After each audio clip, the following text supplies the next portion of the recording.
नमस्कार, तारात्रा boys YouTube channel के अंदर आप सभी का एक बार फिर से बहुत बहुत स्वागत है। और आप हमारे चैनल पर नए हैं तो चैनल को सब्सक्राइब जरूर करें। महाराष्ट्र शिवसेना उद्धव ठाकरे की सरकार और राज्यपाल के बीच में लगातार बढ़ रही दूरियों को लेकर बड़ी खबर सामने आई है और सरकार पर बड़े संकट के बादल भी मंडराने शुरू हो गए है, क्योंकि कांग्रेस पार्टी ने महाराष्ट्र के अंदर अलग से बीएमसी के चुनाव लड़ने का ऐलान कर दिया है, तो दूसरी ओर अजीत पवार भी अब बड़ा कुछ उलटफेर करने की तैयारी में। जहां महाराष्ट्र शिवसेना के एक वन मंत्री पर बड़े आरोप लगे, मशहूर टिकटॉकर को लेकर उसके बाद में लगातार संजय राठौड़ के इस्तीफा देने की मांग उठ रही है और बीजेपी के नेता लगातार एनडीए गठबंधन की सरकार पर दबाव बना रही है। तो दूसरी ओर कांग्रेस पार्टी ने भी महाराष्ट्र के अंदर बड़ा उलटफेर करके उद्धव ठाकरे को झटका दे दिया। तो दूसरी ओर पुदुचेरी के अंदर कांग्रेस को ही झटका दे दिया बीजेपी पार्टी ने और नई सरकार बनाने की तैयारी में। महाराष्ट्र के वन राज्य मंत्री संजय राठौड़ पर कई बड़े आरोपों से घिरे हैं और लगातार उनके ऊपर भी मीडिया ज्यादा उछाल भी मचा रही है, लेकिन उद्धव ठाकरे ने अभी तक कोई बयान नहीं दिया है मंत्री के इस्तीफे को लेकर। लेकिन आज अजीत पवार ने बड़ा खुलासा करते हुए कहा कि अगर इस पूरे खेल के अंदर मंत्री का हाथ होता है तो उनके खिलाफ एक्शन जरूर लिया जाएगा। पश्चिमी बंगाल के विधानसभा चुनाव से पहले ममता बनर्जी पर बड़ा बम फूट गया है और करीब 7 बड़े नेताओं के इस्तीफा देने की खबर सामने भी आ रही है। वहीं पश्चिमी बंगाल के अंदर आज ममता बनर्जी और अमित शाह की एक ही स्थान पर और एक ही समय पर बड़ी रैली हुई। इस रैली के दौरान दोनों ने भरपूर एक दूसरे पर निशाना भी साधा, लेकिन गृह मंत्री अमित शाह ने जय श्री राम के नारे का उद्घोष करने के बाद ममता बनर्जी की ऐसी बजाई कि ममता उसी रैली को छोड़कर भागना पड़ा बीच रास्ते के अंदर, क्योंकि गृह मंत्री अमित शाह से लगाकर कई बड़े नेता पश्चिमी बंगाल के विधानसभा चुनाव में लगातार डेरा डाले हुए। जिस प्रकार लोकसभा चुनाव 2019 के अंदर बीजेपी पार्टी ने ममता बनर्जी की स्थानीय पार्टी को बड़ी टक्कर दी थी और करीब 40 सीटों पर जो सीटें थी उनके अंदर से करीब 20 सीटों पर कब्जा पाया था, जिसको लेकर ममता बनर्जी इस बार विधानसभा चुनाव के अंदर हिलने की तैयारी में। इस बीच में राकेश टिकैत का रेल भरो आंदोलन पूरी तरीके से फ्लॉप हो गया है और सीआरपी से लगाकर दिल्ली पुलिस ने बड़ा ठोकाई का कार्यक्रम देखने को मिल रहा है, जिसके चलते राकेश टिकैत के लिए गृह मंत्री अमित शाह और पीएम मोदी केंद्र सरकार के द्वारा बड़े फैसले लिए जाने की खबरें सामने आ रही है। महाराष्ट्र में उद्धव ठाकरे के मंत्री के द्वारा हुए इस कांड को लेकर लगातार इस्तीफे की मांग है, तो अजीत पवार के साथ करीब 17 एमएलए बीजेपी पार्टी ज्वाइन करने का बयान दे चुके रामदास अठावले ने एक बार फिर शरद पवार और अजीत पवार से निवेदन और बयान देते हुए कहा कि वो जल्द बीजेपी के साथ में अपनी सरकार बनाएंगे, शिवसेना को झटका दिया जाएगा। जिस प्रकार से बाला साहब ठाकरे ने जो बयान दिए थे उनके नक्शे कदम को छोड़ करके उद्धव ठाकरे ने जो रास्ता अपनाया है, उसके बाद में अब शरद पवार और एनसीपी के साथ मिलकर कभी भी उद्धव को बड़ा झटका दिया जा सकता है, क्योंकि कांग्रेस पर भी सवाल खड़े हो रहे हैं और कांग्रेस ने खुद उलटफेर करते हुए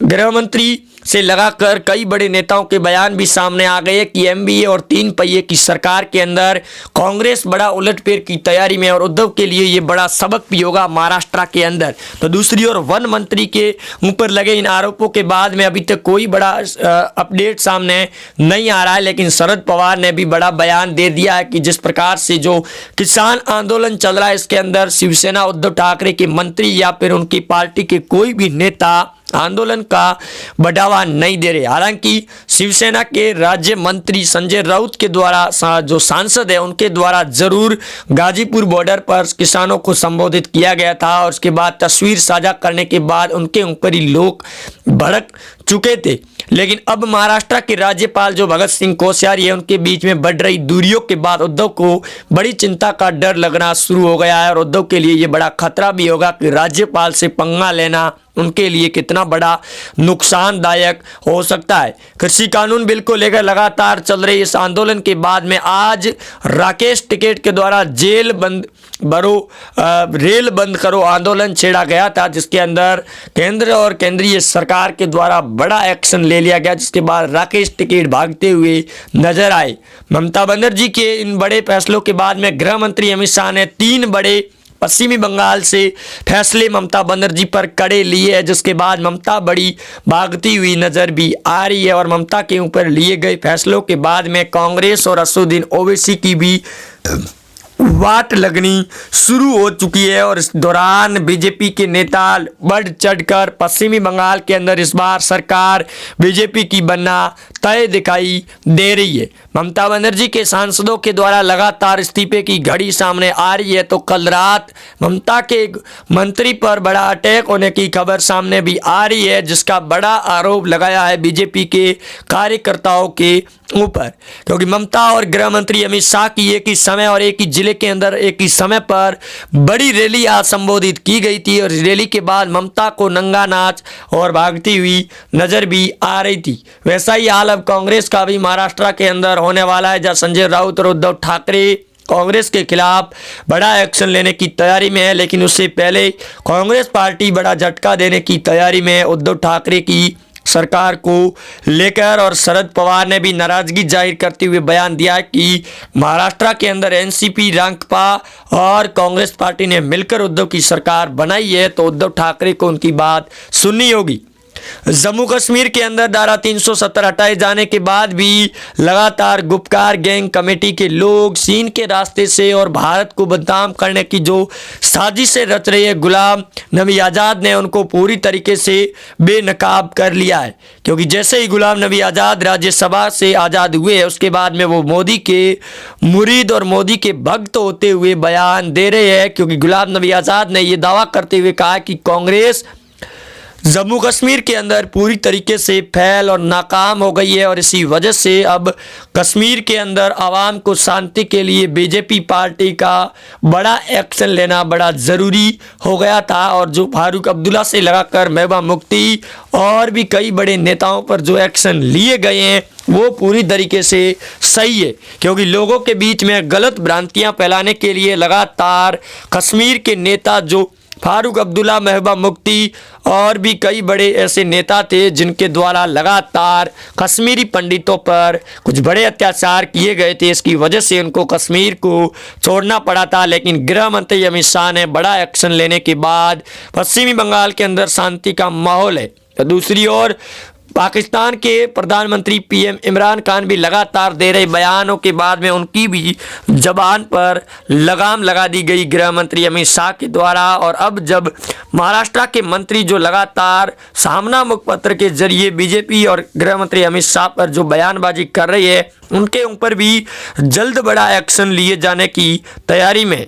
वहीं दूसरी ओर यूपी के सीएम योगी आदित्यनाथ के साथ अक्षय कुमार की बैठक होने के बाद महा विकास अघाड़ी की सरकार ने अक्षय कुमार को बड़ा झटका देने की तैयारी में।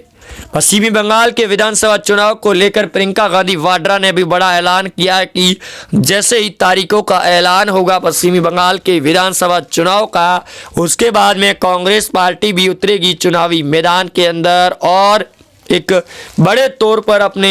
व्यक्तियों को उतारेगी सीटों पर। जिसके बाद पश्चिमी बंगाल के अंदर ये बड़ा इस बार रोचक देखने को मिलेगा मुकाबला कि एक तरफ शाह होगा और दूसरी तरफ ममता बनर्जी, जो पिछले लंबे समय से मध्य प्रदेश नहीं बल्कि जो पश्चिमी बंगाल की राजनीति है उसके अंदर छाई हुई है ममता बनर्जी। यहाँ तक कि कई बार बीजेपी के नेताओं को भी झटका दे चुकी ममता बनर्जी इस बार पश्चिमी बंगाल के विधानसभा चुनाव में हार का मुंह देखेगी या फिर नहीं देखेगी। लेकिन जो सी वोटर और ओपिनियन पोल का सर्वे सामने आ रहा है उसके अंदर बीजेपी पार्टी इस बार बड़ी ताबड़तोड़ जीत की ओर दिखाई दे रही है। और हो रही इन रैलियों के बाद ममता बनर्जी के सांसद और विधायक खुद ब खुद मोदी की पार्टी बीजेपी में शामिल होते हुए नजर आ रहे हैं। गृह मंत्री अमित शाह के आज के इस अभिभाषण के बाद ममता बनर्जी की पूरी तरीके से बैंड बजनी तय हो गई है और ममता के लिए बड़ा खतरा भी है।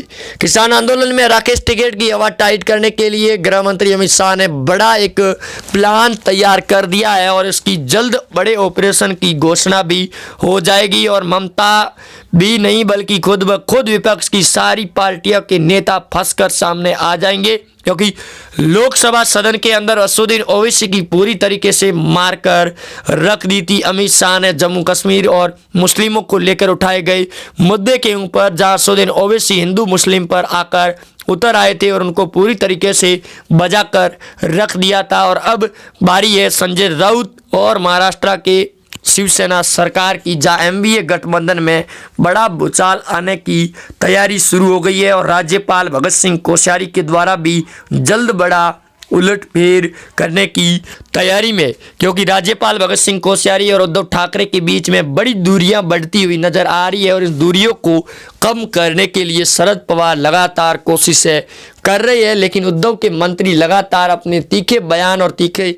तेवर दिखाने के चलते राज्यपाल ने नाराजगी भी जाहिर की है। और इस नाराजगी का बड़ा खामियाजा भुगतने के लिए उद्धव ठाकरे के नेता अब तैयार भी हो गए हैं। पूर्व सीएम देवेंद्र फडणवीस के द्वारा भी बयानबाजी दी गई है कि महाराष्ट्र में जल्द बड़ा उलटफेर होगा। बीजेपी ने अपना ऑपरेशन शुरू कर दिया है महाराष्ट्र के अंदर और जल्द बड़ा भूचाल आएगा, जिसको रोकना उद्धव ठाकरे के लिए बड़ा मुश्किल होगा। जिस प्रकार मध्य प्रदेश के अंदर मामा शिवराज सिंह चौहान ने जो कांग्रेस के खिलाफ ऑपरेशन चलाया था, उस आंधी के अंदर